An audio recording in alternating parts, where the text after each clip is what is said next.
j'ai été... d'abord, j'ai appris deux choses. Je ne connaissais pas votre père. Et j'ai appris aussi que... Ça ne m'étonne pas. J'ai appris aussi que non seulement il y avait des leaders dans nos régions qui ont disparu inconnus, mais qui ont laissé un héritage extrêmement important. Et sur ce plan-là, je vous remercie de nous avoir fait savoir qui il était, évidemment à cause de votre proximité. Mais ma première question, c'était par curiosité, c'est un brillant et effectueux hommage que vous rendrez à votre père. Mais je veux savoir quel fut le sentiment et la réaction du public après la première projection.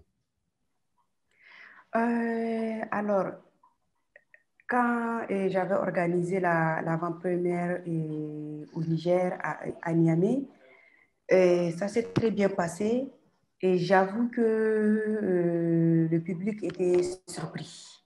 Les Nigériens, ils étaient vraiment surpris parce que eux tous, la plupart, à part les personnages du film, et la plupart, ils ont témoigné qu'ils ne connaissaient pas Mamani Abdoulaye. Parce que nous tous, si je peux le dire, on nous a toujours présenté Mamani Abdoulaye comme un écrivain, poète, tout court. Mais son parcours syndical, politique, la lutte qu'il a menée pour l'indépendance réelle du Niger, ça, c'est pas connu parce que ça ne figure pas dans l'histoire officielle du Niger. Et donc, quand j'avais commencé à faire un peu de communication autour de la sortie de ce film, on organise l'avant-première. Et donc, les gens attendaient vraiment voir un film sur Mamani Abdoulaye, l'écrivain Saraounia, son roman Saraounia que tout le monde pratiquement a lu au Niger. Parce que le roman Saraounia est inscrit dans le programme scolaire au Niger, collège, lycée, jusqu'à l'université. Il y a eu même des étudiants à l'université qui ont soutenu thèse, mémoire sur le roman Saraounia. Voilà, donc à leur très grande surprise, après la projection, vraiment, ils savaient même pas quoi dire en fait. Voilà, et ils m'ont dit, par exemple, ah ouais, ben vraiment, Amina, nous, on te remercie parce que avant d'arriver dans la salle, on passait pas à ça. Nous, on passait vraiment à Mamani, l'écrivain, mais on vient de découvrir une autre dimension de Mamani. Et depuis ce moment, quels sont les développements que vous avez pu recueillir depuis que vous avez réintroduit le personnage de votre père dans le paysage, non seulement politique, mais aussi littéraire nigérien? Quels sont les échos que vous avez depuis? Alors, les échos, c'est juste que les gens sont en train de découvrir au fur et à mesure le personnage de Mamani. Il n'y a pas, il y a pas, il y a pas, il y a pas eu grand-chose au niveau politique et tout. Peut-être le film, jusqu'à présent, n'est pas allé au fond, jusqu'à aller toucher la politique nigérienne, peut-être. Mais vraiment, au niveau de l'université, où Mamani est beaucoup plus étudiée, là, quand même, ça va. Eux-mêmes, ils me demandent la possibilité d'avoir une copie dans leur bibliothèque. À Zender aussi, je projetais le film à l'Institut français de Zender. Après la projection, quelques autorités de Zender, et ils ont manifesté, genre, pourquoi il n'y a pas un monument qui porte le nom de Mamani Abdoulaye ici à Zender. Donc, il y avait le président du conseil régional de Zender. Lui, il a promis. Il a promis, donc jusqu'à présent, rien. C'était quoi, en 2019? Bon, à un moment, moi, j'ai dit c'était peut-être la parole des politiciens. Jusqu'à présent, il n'y a rien. Le film fait son bout de chemin et les Nigériens qui arrivent à regarder le film, ils me contactent automatiquement. Voilà, Amina, à travers toi, on vient de découvrir ce qui vraiment Mamani Abdoulaye, au-delà de l'écrivain qu'on nous a toujours présenté. Mhm, mhm. Oui. Vous avez porté le film pendant très longtemps vous-même, hein, avant de le réaliser. Et c'est comme un devoir de mémoire auquel vous deviez vous acquitter d'une certaine manière, pour un double objectif, pour mieux connaître votre père personnellement, mais de le faire connaître aussi.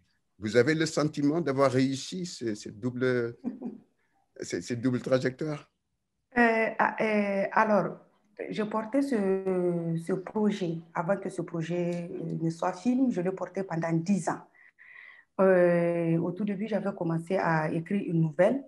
Et après, bon, j'ai découvert un stage où il faut aller se former dans l'écriture de films documentaires. Et voilà, au cours de ça, la nouvelle est devenue un projet de film documentaire. Et ça m'a pris énormément d'années, 10 ans, et l'écriture, les recherches, contacter des personnes qui ont connu Mamani, soit au Niger ou dans les autres pays, parce qu'il a été exilé politique pendant plusieurs années. Souvent, je rencontre des gens qui l'ont connu. Maintenant, après avoir discuté, j'apprends leur disparition. J'ai perdu énormément de personnages. Mhm.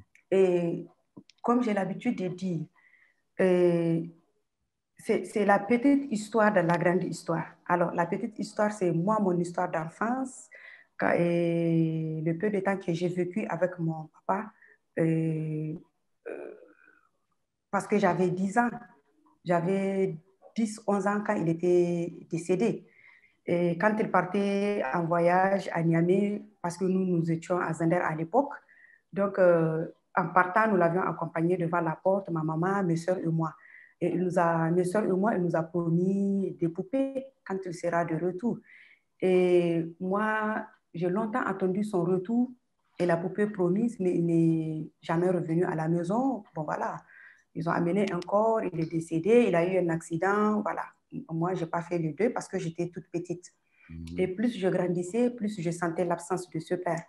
Et encore, je rencontrais pas mal de gens quand je me présente, Amina Abdoulaye Mamani. On me dit, ah tiens, est-ce que tu es au courant, ton père était un syndicaliste dans les années 50 et puis il a lutté pour l'indépendance réelle du Niger et à travers son parti Saraounia. Il a été un exilé politique en Algérie et tout. Bon, cet assemblage d'informations m'a donné vraiment envie d'aller à la recherche de mon père. Et j'avoue qu'au tout début, moi, c'est vraiment ça. Et Mhm. plus je menais de recherches et j'avais appris d'autres choses parce qu'il faut aller interroger l'histoire. C'est ça la grande histoire que j'appelle la grande histoire du Niger. Et en interrogeant cette histoire, moi, je n'ai pas trouvé de réponse parce qu'il y a eu des pages qui manquaient dans l'histoire officielle du Niger. Et j'avais compris que c'est l'histoire de Sawaba, voilà, l'histoire de Mamani avec ses compagnons de lutte. C'est ça qui manquait dans l'histoire officielle du Niger.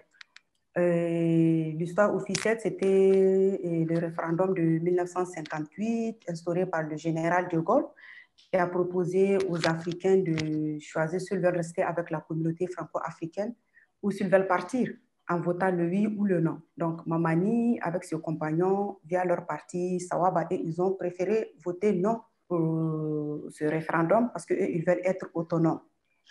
Ça n'a pas été facile pour eux. Et après, il y a eu la lutte des indépendances. Et ça aussi, c'était un peu mal organisé. Bon, maintenant, après, quand je faisais le film, j'ai appris que lui, il a même réussi à battre son adversaire politique qui est Jory avec son parti, le RDA. Mais Mhm. bon, les Français, ils ont préféré casser les élections pour refaire parce qu'il faut que le oui remporte.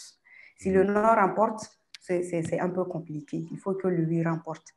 Bon, voilà. Et j'ai compris que l'histoire, vraiment l'histoire du Niger qu'on nous a toujours appris à l'école et tout, elle a été écrite par les vainqueurs.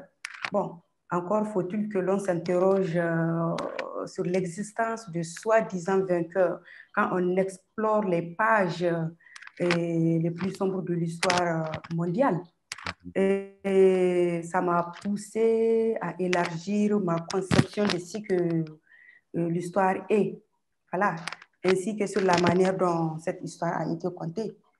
Voilà, après, c'est comme si je me suis mise dans la peau des historiens parce que moi, j'ai voulu, quand je faisais ce film, trouver vraiment un document, quelque chose qui a été très bien fait et tout. Mais bon, apparemment, je réécris une autre histoire du Niger. Et d'ailleurs, il y a eu 2, 3 historiens qui m'ont contacté après avoir vu le film. Ils m'ont dit, ah, Amina, nous, on te félicite parce que tu as fait notre travail. Voilà, c'est à nous de le faire, mais nous, on n'a pas su le faire. Tu as fait notre travail. Et ça m'a permis de donner peut-être la parole aux oubliés. Moi, je les appelle des oubliés de l'histoire parce qu'ils n'ont jamais eu la parole. La première fois qu'ils ont eu la parole, c'est à travers ce film, sur les traces de Mamani Abdoulaye. Et le sentiment que moi j'ai, pour rebondir à votre question, le sentiment que j'ai, c'est vraiment, je pense que en faisant ce film, c'est vrai, ce film m'a permis de découvrir mon père, Mamani Abdoulaye, qui est un personnage public. Et ça m'a permis de faire le deuil que je n'ai pas pu faire. Et ça m'a permis de réécrire un peu, de contribuer, voilà, de contribuer dans l'histoire du Niger. Mais avec ce film, vous avez apporté une pièce très importante, non seulement dans cette histoire du Niger, mais aussi de cette région de l'Afrique francophone, parce que il y a un écho de ce que vous venez de dire en 1958, ce qui s'est passé avec Waba. Sawaba. Sawaba. Il y avait un écho en Guinée aussi, en le personnage de Sékou Touré. Ça, c'était les deux noms. C'était les deux noms à cette formule d'indépendance typiquement française que De Gaulle proposait. Et justement, c'est en ce moment-là que je me suis dit, avec ma génération, que c'était très important de savoir que ce n'était pas seulement Sékou Touré. Nous n'avons aucune idée au Sénégal, en Côte d'Ivoire ou au Mali qu'il existait Mamani, qui était aussi un autre personnage qui ressemblait beaucoup à Sékou Touré. Vous dites? C'est peut-être la raison pour laquelle, parce que vous avez touché singulièrement ces aspects-là en utilisant les voix et les échos de ses compagnons d'une certaine manière. Donc, vous en avez parlé de façon assez éloquente. Et la question que je me suis posée, c'était justement pour essayer de donner un autre aspect à son combat pour un idéal pour la jeunesse africaine. Voilà, tout à fait, tout à fait. C'était ça l'idée, parce que chaque fois qu'on parle de l'indépendance, nous, on nous a toujours dit, ou bien on a vu à la télé, que la Guinée de Sékou Touré, il était le seul à dire non au général de Gaulle. Nous, on ne connaissait pas notre histoire. Voilà, alors que le Niger aussi, à travers le Sawaba, ils ont voulu vraiment dire non au général de Gaulle. Il n'y a pas que la Guinée. Il faut aller chercher l'histoire. Il n'y a pas que la Guinée, il y a le Niger. Et ce fut le cas de l'UPC, Union populaire et camerounaise au Cameroun, où il y a eu pas mal de massacres. Ils ont tué les Umiobé et tout. Voilà, les gens qui ont voulu résister à la France. Mais comme il n'y a pas un film ou bien il n'y a pas de document écrit qui dit que voilà où on peut aller chercher et trouver, lire. Mais bon, donc on va rester dans ce trou où vraiment on pense que c'est la Guinée seulement ou l'Algérie qui a combattu avec les armes, voilà, pour avoir leur indépendance. On connaît l'histoire de l'Algérie, on connaît l'histoire de la Guinée, mais on ne connaît pas l'histoire des autres pays. On a l'impression que le Niger a accédé à l'indépendance calmement, tranquillement, voilà, comme les autres pays, parce que c'est comme ça que l'histoire a été écrite. Alors que non, si on part interroger l'histoire, on trouve autre chose. Et c'est ça, par exemple, quand j'avais fait une projection à l'université de Niamey, les étudiants, ils ne savaient même plus quoi dire. Ils disent qu'eux, ils ne savaient pas, ils n'ont jamais eu accès à cette histoire. Et la preuve, même aux archives de Niamey, il n'y a pas ces archives. Il n'y a pas, moi, je n'ai jamais trouvé des archives de Sawaba au Niger. Il n'y a pas. Et quand je faisais le film, j'ai écrit aux archives à l'INA. Ils m'ont dit que non, non, non, qu'ils ne sont pas prêts pour me donner ces archives, que d'aller aux archives de Aix en province. Là aussi, j'ai écrit, ils m'ont dit qu'il faut aller aux archives de Dakar au Sénégal. Effectivement, j'étais là-bas, je n'ai pas trouvé grand-chose, à part la musique qui est dans le film où on dit la musique du référendum. Votez le oui ou le non. Voilà. Pourrons-nous dire que Sarah Ounia, qui nous a laissé, est peut-être la réalisation de son projet politique, parce que c'est un roman qui est une référence littéraire en Afrique? Oui, voilà, c'est un roman d'une référence littéraire en Afrique. Bon, quand on connaît le personnage, quand on connaît Mamani, on connaît le personnage, on lit Saronia, c'est exactement peut-être ce qu'il a voulu dire quand il faisait la politique, quand il demandait vraiment l'indépendance réelle du Niger. Ce qu'il a voulu faire pour le Niger, là où il a voulu amener le Niger. Peut-être quand on lit Saronia, on retrouve vraiment son combat, ses revendications. Voilà. Il n'est pas loin de Saronia. Il n'est pas loin de Saronia parce que Saronia, c'est une dame qui a combattu la mission Voulé et Chanoine. Donc, lui, en lisant, quand il a découvert Saronia la première fois, lui-même, il explique comment il a découvert l'histoire de Saronia. Il était en prison. Bon. Il a écrit il a fait une prise de notes. Quand il est sorti, il a écrit Saronia. Et il était fier de ce roman qu'il avait écrit. Parce qu'en écrivant Saronia, il a vraiment décrit sa personnalité lui-même dans ce roman. Voilà, moi, je pense qu'il faut lire Saronia après regarder le film, je ne sais pas, ou bien chercher à comprendre vraiment le combat de Mamani. Et je pense qu'en quelque sorte, lui-même, il dit, il y a eu une interview avant sa mort, il dit que Saronia, c'est moi. Voilà, c'est comme ça, il dit Saronia, c'est moi. Ouais. Oui, c'est un roman, c'est un énorme chantier politique, évidemment, avec un message extrêmement profond. Et nous sommes heureux que c'est l'héritage qu'il nous a laissé. Mais vous, aujourd'hui, maintenant, comment est-ce que vous appréciez justement sa réputation et la connaissance que vous essayez de faire de son héritage et de sa personne à travers l'Afrique? Quels sont les échos que vous recevez des voisinages africains? Oui, partout où partout où le film passe, les gens me contactent, c'est comme je disais, les gens me contactent, ils découvrent d'abord un personnage qu'ils n'ont pas connu, c'est comme si ce personnage n'a pas existé. Bon, ils viennent de découvrir et ils me félicitent, ils sont contents, voilà, c'est toujours ça, c'est toujours ça. Moi, ma dernière phrase dans le film, comme je disais que je veux que son idéal aspire la jeunesse africaine. Ça, c'est un appel que j'ai lancé. Et ça, c'est général, mais particulièrement, moi, je m'adresse à la jeunesse de chez moi, au Niger. On n'a pas un idéal. On n'a vraiment pas un idéal. Quand on dit Burkina Faso, on sait qu'il y a Thomas Sankara. Voilà. Quand on dit Guinée, on sait qu'il y a Sékou Touré. Bon, au Niger, on a l'impression qu'on n'a jamais eu un idéal. On n'a jamais eu quelqu'un qui a voulu faire ci et ça dans l'intérêt du pays. Donc, peut-être un jour, l'idéal de Mamani va inspirer la jeunesse un jour. Voilà, si l'autre jeunesse est passée à autre chose, peut-être la jeunesse qui va venir, peut-être l'idéal de Mamani va inspirer la jeunesse. Surtout si on voit la politique de maintenant, on n'a pas d'idéal.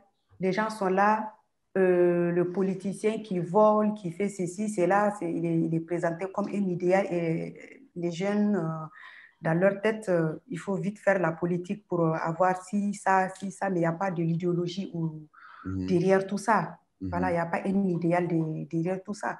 Mhm. Bon, moi, personnellement, je suis très contente de savoir que Mamani était ça, il a fait ci, ça. Je suis très, très contente Mhm. de savoir. Et puis, quand les gens regardent le film aussi, ils me contactent, ils disent qu'ils sont fiers. Voilà, ils sont fiers de son parcours. Mhm. Raconter des histoires et raconter des histoires à travers le cinéma, ce n'était pas une mission que vous portiez essentiellement pour vous acquitter de ce devoir de mémoire avec votre père. Il y a aussi une passion de l'audiovisuel quelque part, je crois. Oui, bien sûr, bien sûr. Et, bon, quand j'étais petite, je regardais tout le temps des films, je me demandais comment on fait, comment les gens font des films. Et quand j'étais aussi à l'école primaire, on avait un club de théâtre. Bon, c'est toujours lié à la culture, toujours, toujours. Et j'ai fait un peu de théâtre avant. Mais avec tout ça, moi, j'ai toujours voulu faire des films, raconter des films et faire des films. Voilà. Donc Mhm. là, je commence à faire mon petit bout de chemin dans Mhm. le cinéma à travers le documentaire. Mhm. Euh, et je pense aller loin avec ça. Mhm. C'est pas du tout facile, mais bon. Pas du On tout, se bat, on se bat. c'est pas du tout facile. Vous pouvez élaborer un peu? Vous dites, Euh, parlez du rôle de la cinéaste africaine en Afrique en ce moment et dans le monde aujourd'hui. je ne sais pas. En Afrique, c'est un peu compliqué de faire ces films. Bon, surtout quand on est femme. Mais bon, si on est passionné, donc on brave tous les obstacles et puis bon, voilà, on fait ces films. Moi, personnellement, j'ai fait mes films parce que je pense que j'ai quelque chose à dire, en fait. Voilà, j'ai quelque chose à dire. Et c'est pas que j'ai fait le film sur Mamani, ça s'arrête là. Bien avant de faire ce film sur Mamani, j'ai fait un film qui a été primé ici au FESPACO en 2013. Voilà, ça ne reste que c'est un film d'école. Après, j'ai fait un film sur les demandeurs d'asile en France, et documentaire aussi. Et après celui-là, mon troisième film, qui est un documentaire long métrage sur Mamani. Et là, je développe aussi d'autres projets en documentaire et fiction. Mhm. D'ici la fin de l'année, je vais tourner un court-métrage de fiction sur l'histoire d'une petite fille qui porte une bombe, que les djihadistes lui ont fait porter une bombe pour aller s'exploser, tuer des gens. Mais bon, bref, c'est une petite histoire. Mhm. Bon, voilà, moi, personnellement, j'ai fait des films parce que je pense que j'ai quelque chose à dire. Et puis, en Afrique, on a énormément de choses à montrer. Mhm. Voilà, on nous a toujours montré les images de l'Afrique pauvre, l'Afrique qui souffre, mais alors que non, non, Mhm. non, non. Moi, je refuse. Moi, je refuse. J'ai besoin de voir mes propres images que Mhm. moi-même j'ai fait. Voilà, et mes propres images, les images de nous, les Africains, faites par des Africains. Voilà, c'est pour cela que j'ai fait mes films parce que j'ai vraiment quelque chose à dire. Ouais. Mhm. Même si c'est compliqué, on n'a pas de fonds, il n'y a pas de fonds en Afrique. Bon, on Mhm. attend toujours le fonds qui quitte de Mhm. l'extérieur de l'Europe pour Mhm. faire des films. Mais bon, avec tout ça, on va faire, on va dire des choses. Absolument. Et vous parlez de l'abondance des sujets et ne manque pas d'inspiration non plus. Mais vous dites que c'est pas facile. Quelles sont les difficultés que vous rencontrez pour faire vos films? Euh, euh, euh, Comme j'ai dit, il y a le fond. Si on a un fond, je prends le cas du Niger. Au Sénégal, il y a le FOPICA. Maintenant, on prend le cas du Niger, qui est chez moi, que je connais. On n'a pas un fonds dédié au cinéma. Voilà. Donc, les gens se débrouillent de gauche à droite pour faire leur film. Nous, on attend toujours des fonds qui vont quitter l'extérieur pour venir. On va faire des films. Par exemple, moi, il y a Diam Production ici au Burkina qui produit mes films et on est toujours en production ou en coproduction avec l'Europe. On attend. Et je veux qu'il y ait un fonds du Niger pour que moi-même je fasse mes films. Le grand problème qu'on a, c'est vraiment on n'a pas un fonds au Niger pour faire nos films. Donc, les gens vraiment se débrouillent de gauche à droite. Les autres, je ne sais pas trop comment ils font. Mais par exemple, mes amis et réalisatrices qui font des films, des très beaux films, qui sont connus aussi à l'international, que je cite Aïcha Maki, Amina Ouera, on est dans le même posture. On a des producteurs africains et des producteurs étrangers pour pouvoir faire nos films. C'est toujours le fonds de l'OIF qu'on attend ou le fonds d'une région via les producteurs étrangers. Donc, c'est toujours comme ça. On arrive à faire nos films qui voyagent, des films qui vont dans des festivals, des films qui gagnent des prix, mais il n'y a toujours pas un fonds, le fonds du Niger dans nos films. Pour retourner à Mamani un instant, il y a aussi une révélation dans le film, évidemment qu'on voit dans Saraounia, mais vous faites le lien en nous montrant que quand même c'était un énorme personnage qui avait même compris ce que c'était le féminisme et qu'il avait une vision en avance sur son temps. Est-ce que les femmes africaines vous parlent de ce thème-là dans le film, de sa vision féministe de l'Afrique, du rôle éminent de la femme dans la société africaine? La question que je me pose, est-ce que les gens ont compris réellement le roman? On peut lire un roman, mais est-ce qu'on a compris le fond de ce roman ou pas? Voilà, c'est ça la question d'abord que je me pose. Maintenant, et celui qui a pensé que Mamani était en avance sur son temps et puis qu'il est féministe, vous l'avez vu dans le film, c'est Jean-Dominique Penel. Moi, il était le premier, il a parlé de ça, du féminisme de Mamani. À part lui, moi, je n'ai jamais rencontré quelqu'un qui a vraiment, vraiment parlé de ça. Moi, je pense qu'il y a vraiment un travail de fond sur la prise de conscience des gens, en fait. Ouais. Est-ce que le film rend justice au roman? Rend justice au roman. Est-ce que le film... Oui. Oui, moi je pense que le film rend justice au roman et puis le film rend justice aussi à Mamani, au personnage de Mamani, longtemps ignoré ou longtemps effacé dans l'histoire du Niger. Et le film donne raison si on voit la situation politique du Niger actuelle et tout ce qui se passe en Afrique. Voilà. Et quand on regarde ce film, le combat de Mamani, moi je pense que ce film rend justice et donne raison au combat mené par Mamani et ses compagnons politiques. Voilà. Son exil en Algérie, comment est-ce qu'il l'a vécu, vous? Je sais que vous n'étiez pas témoin oculaire de cette période-là, mais vous parliez beaucoup avec votre mère et vous aviez eu des conversations très approfondies avec ses camarades et ses amis qui apparemment portent encore cette très profonde affection en sa personne.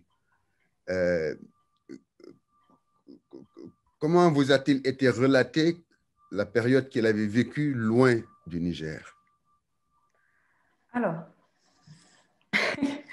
comme vous-même vous venez de dire, moi, je n'ai pas été témoin de cette période, mais j'imagine que ça n'a pas été facile pour lui. L'exil, quoi qu'on dise, c'est dur. C'est dur. Quitter comme ça son pays, tout abandonné. Quand il partait, il a laissé une femme et un bébé, son premier fils qui est dans le film. Voilà. Il n'a même pas assisté au baptême de son fils. Il est parti. Il a laissé sa femme l'enfant, sa maman, il a laissé tout derrière lui. Il est parti. Moi, je pense il a, il a vécu difficilement l'exil. Mhm. Les gens que j'ai eu à rencontrer, c'est vraiment les personnages que vous avez vus dans le film. Mhm. Mhm. Ils essaient de m'expliquer un peu. Parce que Mamani, c'est quelqu'un qui ne parle pas beaucoup. Il ne parle pas beaucoup de son exil.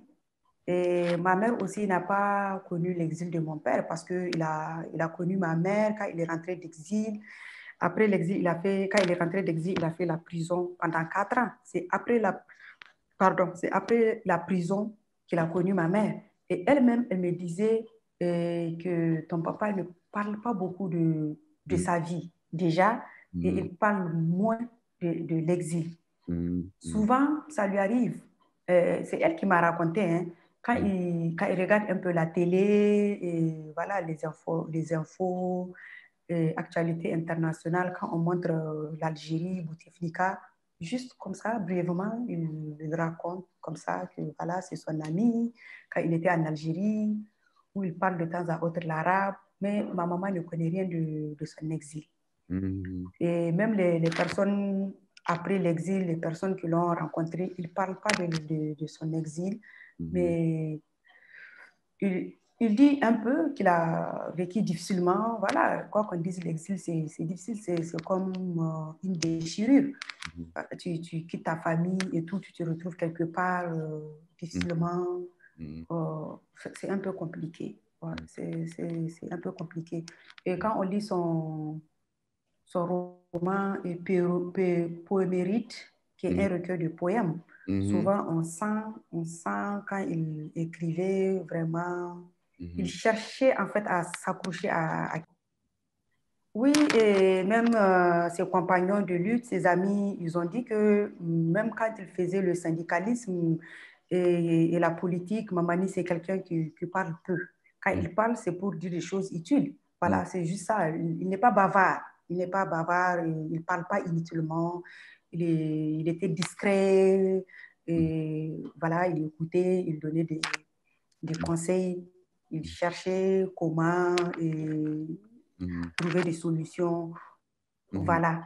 Et moi, personnellement, quand j'étais toute petite, le peu de temps que j'ai vécu avec lui à la maison, je l'ai écouté juste tout. C'est tout, les informations, il lisait ses journaux, point, voilà. Ouais. Et il n'est pas bavard. C'est dommage que vous ne pourriez pas venir parce que si nous vivions en temps de paix, vous seriez là. Ce ne serait pas en visiophonie qu'on allait se parler comme ça. Donc peut-être que Oh, c'est, ça c'est, allait me faire plaisir. ah ouais, ces rencontres personnelles, ça solidifie des relations et puis ça ouvre des perspectives aussi. Je veux finir avec le film toujours quand même, si vous voulez, parce que la musique particulièrement